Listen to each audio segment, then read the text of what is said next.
What's up guys, this is Balázs from RacingBrick. The 42129 Mercedes-Benz Zetros set was released a year ago. I made several videos with it and there were two particular topics that remained open, sort of like an unsolved mystery. The first is the disintegration of the rear axle after a certain time and load, causing an awful cracking and loss of power. I experienced it, other reviewers as well, but in the past year or so I did not really see it popping up in forums or in Facebook groups as a complaint. It can mean two things. Either the early samples had different PCs causing this issue, or people simply don't push their sets to the limits, although it has 4x4 and trial on the box for a reason after all.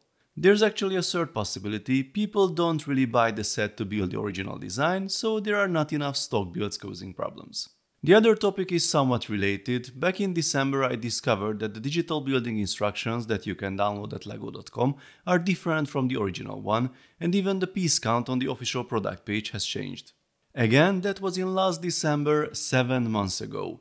You can see the difference today as well. 2129 pieces in the description, 2110 pieces on the photo. The main change is supposed to be the replacement of the Technic hub. LEGO is gradually changing them in all sets to the new version that comes with the screws instead of the snap-on lid of the old one. The designers took the opportunity of this update and changed a couple of other things in the set, more about this in a minute. I got this sample in late April I think, and guess what, it is still the first release.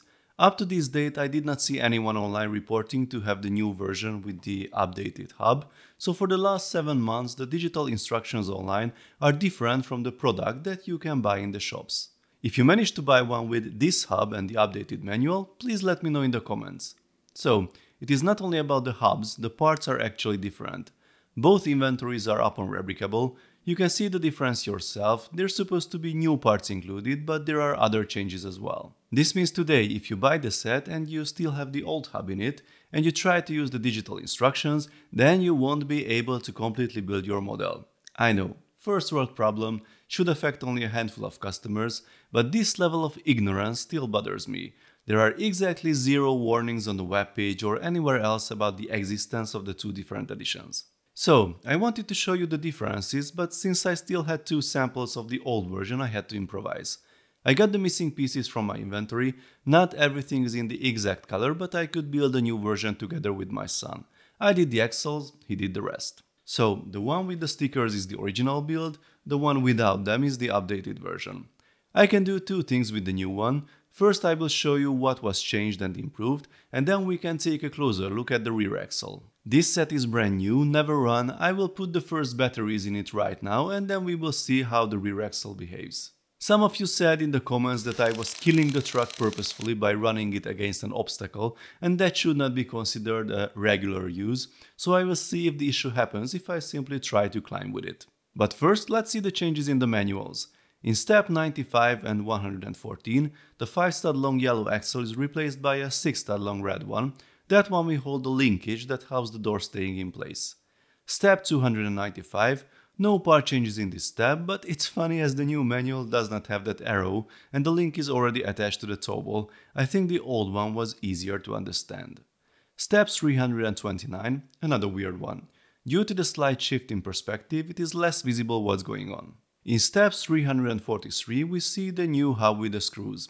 I have to confess I stick to the original in this build, much easier to replace the batteries. In step 454 and 469 there's a longer black axle pin that will support the rods holding the hood in place. Those parts are added in step 490 and from this point the numbering is different. In steps 524 and 528 we see a new support structure for the badge holder. Step 552 and the following ones are new. This is the door support mechanism. So here are the 2 versions side by side. The door is definitely more secure with the added linkage on the new one. It does not open by itself. It's a good and needed improvement. Same goes for the hood. That one was really floppy by default, could open during a descent easily. Now the 2 rods help keeping it in place, and meanwhile it is still very easy to open if needed. I actually did not have big problems with the badge, but the new support seems to be more secure. These were all the necessary updates according to LEGO. Now let's see that climbing test. I put fully charged batteries in both versions. Accessing the hub is tricky enough with the old hub. The updated version has to be taken out completely to unscrew the lid, won't make it easier. Time to fire up the new build for the first time. Yeah, it requires a firmware update, then the calibration. Here you can see the differential lock engaged, and this is the stock setup of the rear axle. Now it's time for some climbing. We start with a moderate slope first, it's around 32 degrees. The Zetros can climb it without any problems, no cracking so far. Now it's time to make it a bit steeper, 36 degrees, still nothing. A little more again, 40 degrees, still no effect. Now we are at 43 degrees, the batteries are getting visibly empty, it climbs much slower now, but still not cracking. So, after roughly 30 minutes of constant climbing, I could not make the rear axle crack. Now it's time to do the wall test, but as you see the batteries are almost completely dead, so I need to replace them first.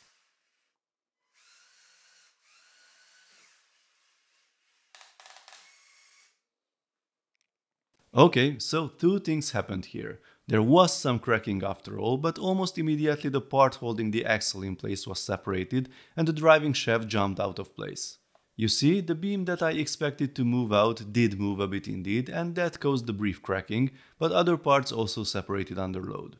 So what is the conclusion here? Well, after running the vehicle uphill for half an hour, I would say that under normal play circumstances, the axle should hold. If you don't push the Zetros beyond its limits, then you probably won't face the cracking, at least not in a short term.